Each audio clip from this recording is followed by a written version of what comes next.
नमस्कार साथियों, आप सभी का स्वागत है हमारे यूट्यूब चैनल पर। आज आपके इस वीडियो में कक्षा 12 के काफ़ी बेहतरीन सवाल करने वाले हैं, जो कि बहुत बार सवाल में आए हैं। आप तो देख ही रहे होंगे, आपकी स्क्रीन पर दिख रहा होगा कि ये सवाल हालांकि मैंने कम बार लिखा है, लेकिन इससे ज़्यादा बार भी आए हैं ये सवाल। ठीक है, और ये मोस्ट प्रोबेबिलिटी बनती है कि ये सवाल आपके पेपर में भी आ जाए, बोर्ड के पेपर में आएगी। ठीक है, देखिए आपके लिखा है क्या, रैखिक प्रोग्रामर चैप्टर से आया है। देखिए लिखा है, कर रहा है, निम्न अवरोधकों के अंतर्गत z बराबर 3x+2y का अधिकतमीकरण कीजिए। और जब जब ये सवाल आएंगे तो आपको 5 नंबर जरूर देखे जाएंगे। ठीक है, देखिए लिखा है यहाँ पर x plus Y is less than और equal 10, 3x plus Y is less than और इक्वल 15। और यहाँ पर x और y का मान हमेशा 0 से बड़ा ही होता है। ठीक है, ये अलग लिखने की वाली बात नहीं है, हम लोग जानते हैं। तो देखिए यहाँ पर लिखा है x+2y is less than 10, x+2y is less than or equal 10। और लिखा है 3x+y 3x+y is less than equal 15। और ये x और y का मान हमेशा 0 से बड़ा होता है, ये तो सबको बात पता है। 0 से क्या होगा, बड़ा ही होगा। ठीक है, और अधिकतमीकरण करना है चाहे न्यूनतमीकरण करना है, तो देखिए भाई, अधिकतमीकरण या फिर न्यूनतमीकरण कैसे होता है, मेरी बात ध्यान से समझिए। अधिकतमीकरण का मतलब इसका अधिक से अधिक मान कितना आ सकता है, और न्यूनतमीकरण का मतलब होता है इसका निम्न से निम्न कितना कम से कम मान आ सकता है। ठीक है, तो इसके लिए हमें कोणीय बिंदु निकालने होंगे। तो ये जो आपको असमीका दिख रही है, इस असमीका को मुझे हटाना पड़ेगा, मुझे इसको समीकरण बना के हल करना पड़ेगा पहले। तो मैं ये देखूंगा कि निर्देशांक पर कहाँ कहाँ बिंदु आते हैं। ठीक है, यहाँ पर लूंगा। अब ऐसे इसको जितने असमीका है सबको मैं समीकरण में बदलूंगा। क्या बोलूंगा अब, इसलिए तो x+2y ये इस लेस देन और इक्वल, इसको हटा दो, बराबर कर दो, सीधे बराबर 10 मिलेगा। अच्छा, यहाँ पर मुझे पता करना है कि कब ये x अक्ष पर कहाँ पर मिलेंगे और y अक्ष पर कहाँ मिलेंगे। तो मुझे यहाँ पर एक बार x को और y को 0 करना होगा। तो यदि मैं x का मान और यहाँ पर y का मान ले जाकर रखूंगा, ठीक है भाई, तो अगर मैं x का मान ले जाकर एक बार रखूँ, तो देखिए इसमें ना मुझे अपने से एक थे x बराबर 0 करना होगा, फिर y का मान मिलेगा, फिर y का मान 0 करेंगे तो x का मान मिलेगा। उसी तरह ये इसमें भी वही काम कर लेंगे। ये काम इसलिए हम कर रहे हैं ताकि हमें पता चले कि कार्तीय तल पर बिंदु है कहाँ। ठीक है, ध्यान देखिए, अगर मैं यहाँ पर x बराबर 0 रखूंगा तो y का मान क्या मिलेगा, 2 5 10, तो y का मान क्या मिलेगा, 5 मिलेगा। ठीक है भाई, अगर मैं y का मान 0 रखूंगा तो x का मान कितना मिलेगा, ये तो खत्म हो जाएगा, तो बचेगा कितना मिलेगा, 10। अर्थात मुझे ये बिंदु मिलेंगे 0,5 और मिला यहाँ पर 10,0। हमें ये बिंदु मिलेंगे। ठीक है, तो ये तो पहले रेखा के लिए, दूसरी रेखा के लिए अब लिखूंगा तथा अब किसके लिए, x+3y 3x+y ये, अच्छा ये ग्रेटर देन हटा दीजिए, यहाँ पर समीकरण बनाना है, बराबर कर दो 15। फिर वही काम, एक थे x का मान और यहाँ पर y का मान ले जाकर रखूंगा। तो अगर मैं x का मान 0 रखूंगा तो y का मान कितना मिलेगा भाई, तो ये तो खत्म हो जाएगा, तो y का मान मिलेगा 15। अगर मैं y का मान 0 ले जाकर रखूँ तो y का मान क्या मिलेगा, देखिए ये तो खत्म हो जाएगा, 3 गुणा में रह जाएगा तो भाग में होगा, 3 5 15। तो x का मान क्या मिलेगा मुझे, 5 मिल जाएगा। ठीक है, तो इस बिंदु का निर्देशांक मिलेगा मुझे 0,15 और 5,0। अब भाई हमें इस बिंदु का निर्देशांक मिल गए। अब मुझे कार्तीय तल पर इसका सर्कल बनाना पड़ेगा। इस कार्तीय सर्कल पर ये लाई कहाँ करेगा, ये कहाँ पर, ठीक है, तो ये कहाँ पर बनेगा, मैं बना रहा हूँ थोड़ा सा, आप थोड़ा अपन ऐसे बना दीजिएगा, हालांकि मेरे व्हाइट बोर्ड थोड़ा सा छोटा है। ठीक, अब देखिए ध्यान से, यहाँ पर 0,5, यक्स का मान 0 और वाई का मान 5 कहाँ पर होगा। अब यक्स का मान 0 तो ये पक्का है वाई पर होगा, तो मान के चलता हूँ मैं, यहाँ पर आएगा हमारा 0,5 आएगा। ठीक है, यहीं पर मैं मान लेता हूँ कि 0,5 हमारा यहाँ पर आएगा। और 10,0 कहाँ पर आएगा, मान लेता हूँ मैं कि 10,0 यहाँ पर आएगा, थोड़ा लास्ट तक 10,0, एक्स का मान 0, वाई का मान 0 है क्योंकि एक्स, इसलिए एक्स पर होगा। इसको मिला दो भाई, इसको मिला दो इधर और इसको इधर भगा दो, ठीक। इस रेखा का नाम क्या है, एक्स प्लस 2 वाई बराबर 10 है। एक्स प्लस 2 वाई बराबर 10 वाली रेखा है। अब यहाँ पर देखिए, यहाँ पर 0,15 है, तो एक्स का मान 0, वाई का मान 15, तो सीधे समझ में आ रहा है कि ये एक्स वाई एक्स पर होगा।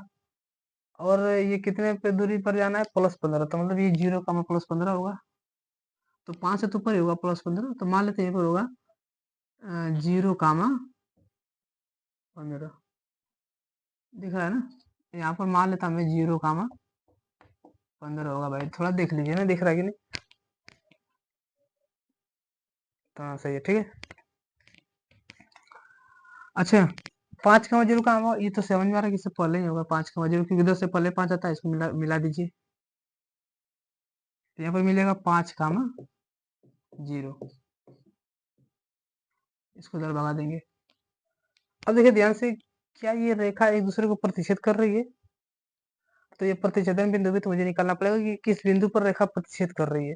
तो यहाँ पर प्रतिच्छेदन बिंदु निकालने के लिए मुझे क्या करना होगा, थोड़ा सा मैं नामकरण कर दे रहा हूँ। मान लीजिए ओ है, ये मान लीजिए पी क्यू है, ये और मान लीजिए आर है, ठीक है। तो यहाँ पर क्यू का निर्देशांक के लिए मुझे हल करना पड़ेगा, तो यहाँ पर लिखूंगा चूंकि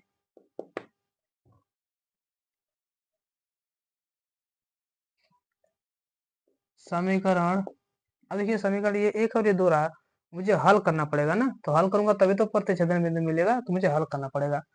तो समीकरण, अब देखिए यहाँ पर हल करना होगा, तो क्यों ना मैं समीकरण 1 में 3 का गुणा करके हल कर दूं। तो समीकरण 1 में 3 का गुणा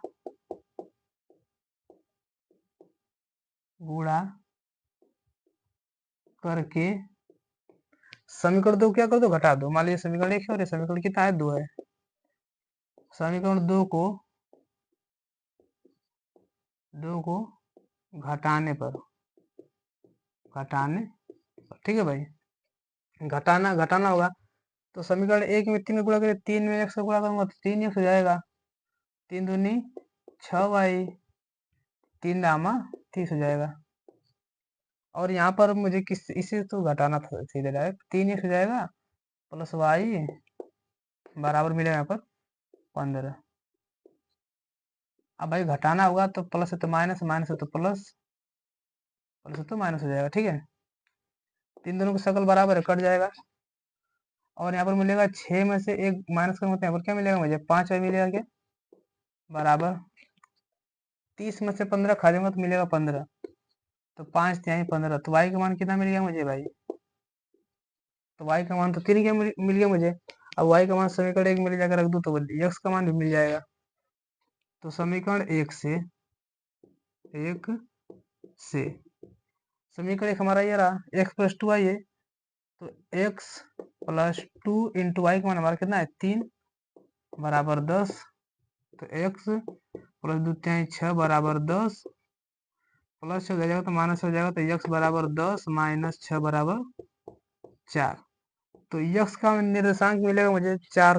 तो इस बिंदु का निर्देशांक क्या मिलेगा, 3,4,3, पहले x का मान लिखा जाता है, तो 4,3 मिलेगा।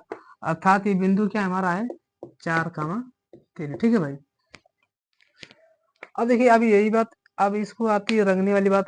रंगा कैसे जाता है, मेरी बात ध्यान से समझिएगा। यहाँ पर लिखा है x+2y इज लेस देन और इक्वल 10 लिखा है। अब देखिए, मैं मान लेता हूँ ये हमारा घर है और ये हमारे बाहर है, तो कब मुझे घर के अंदर रंगना होगा, कब मुझे घर के बाहर रंगना होगा, मेरी बात ध्यान से समझेंगे। तो मुझे पता करने के लिए ना, अपने से x बराबर 0 और y बराबर 0 अपने से रखना होगा इसमें। तो यदि x बराबर 0 रखूंगा तो 0 मिलेगा, यहाँ पर रिजल्ट ले जाकर रखूंगा 0 मिलेगा, 0 इज लेस देन इक्वल 10। तो ये 0 में 0 जोड़ूंगा तो 0 मिलेगा, इज लेस देन इक्वल 10। इसमें से अगर एक भी कंडीशन सेटिस्फाई होती है तो वो क्या आ जाएगा, अंदर हो जाएगा, सेटिस्फाई रहेगा, ठीक है। तो बताइए मुझे कि 0 10 से छोटा होता है, सही बात है, बराबर भले नहीं होता लेकिन छोटा तो होता है, मतलब ये सेटिस्फाई कर गया, अर्थात जो सेटिस्फाई करेगा उसको मैं अंदर क्यों रंगूंगा। तो ये कौन सा एक्स प्लस टू वाई वाली रेखा है, मतलब इसके इस रेखा के अंदर मुझे रंगना है, इतना याद रखिए, इस रेखा के अंदर रंगना है मुझे, बस इतना याद रखिए, इस रेखा के मुझे अंदर रंगना है। अच्छा, और कौन सी रेखा है, 3x प्लस वाई लिखा है, यहाँ पे लिखा है 3x प्लस वाई, अच्छा इज लेस देन और इक्वल 15 लिखा है, तो x का मान 0 ले जाएगा उसमें 0, y का मान ले जाएगा उसमें 0, इज लेस देन 15। तो क्या ये सही बात है भाई, 0 भले 15 के बराबर तो नहीं है लेकिन 15 से तो छोटा है, तो एक तो कंडीशन सेटिस्फाई हो गई। तो जब एक भी कंडीशन सेटिस्फाई होती है तो वो भी क्या हो जाएगा, अंदर ही रखा जाएगा। और सवाल में तो कह रहा है कि x और y का मान 0 से बड़ा होना चाहिए, अर्थात इसके बाहर और इसके इधर 0 से बड़ा हो जाएगा, और इसकी रेखा के अंदर, इस रेखा के अंदर।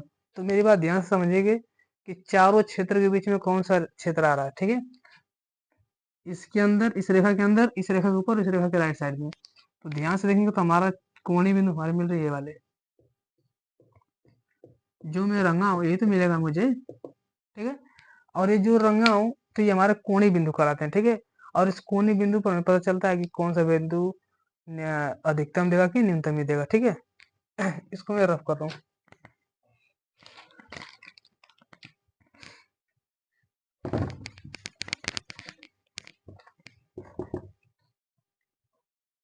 थोड़ा ये हमारा इसको लिख दीजिए, वाई डैश है और ये वाई है, ये एक्स और ये हमारा एक्स डैश, ठीक है।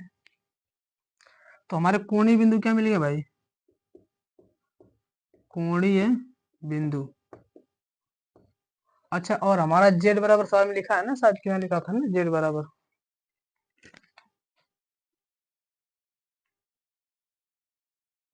3x प्लस 2y लिखा है, हमें इसी पर जांचना है, 3x प्लस 2y, ठीक है। अब बता, हमारा कोणीय बिंदु जो जो ये क्षेत्र जिस जिससे घिरा हुई हमारा कोणीय बिंदु, ये तो 0 0 होता है, सबको पता है 0 0 है। तो 0 0 हमारा मिलेगा, एक 0,5 मिलेगा, एक मिलेगा 4,3, और एक ये मिलेगा क्या, 5,0 है क्या, हाँ 5,0, ठीक है।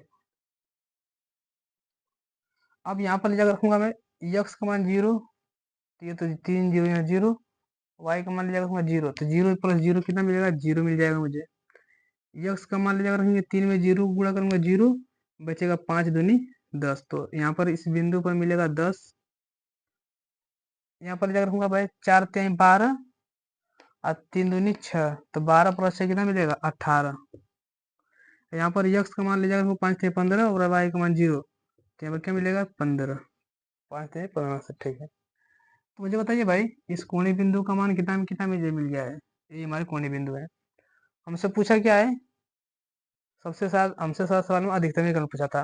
तो मुझे बता भाई, अधिकतमीकरण कहाँ पर है, अधिकतम मान कितना है इसका, 18, तो ये हमारा आंसर हो जाएगा, अधिकतम मान कितना मिलेगा, 18। तो इसका आंसर हमें ये मिल जाएगा 18, 18 इसका करेक्ट आंसर है। और जब भी ये सवाल आएंगे तो आपको 5 नंबर 8 नंबर दे कर ही जरूर जाएंगे, ठीक है। अगर वीडियो अच्छा लगे तो इसे लाइक शेयर और सब्सक्राइब जरूर कीजिए। धन्यवाद, जय हिंद। अगर इसे पूछता न्यूनतम तो इसका आंसर 0 होता, अधिकतम पूछा है तो 18 हो जाएगा, ठीक है।